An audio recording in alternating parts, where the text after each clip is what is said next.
மந்திரத்தை மறந்தான் பிரம்மனே, அவனை சிறையினிலே அடைத்தான் முருகனே. பிரணவ மந்திரத்தை மறந்தான் பிரம்மனே, அவனை சிறையினிலே அடைத்தான் முருகனே. அதனால் கந்தனிடம் பிரம்மனும் இரழுவான், அதனால் கந்தனிடம் பிரம்மனும் இரழுவான். கந்தன் அடியவர்க்கு அவனும் அருளுவான், கந்தன் அடியவர்க்கு அவனும் அருளுவான். கந்தனிடம் செல்லுங்கள்,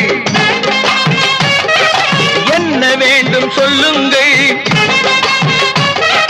கந்தனிடம் செல்லுங்கள், என்ன வேண்டும் சொல்லுங்கள்.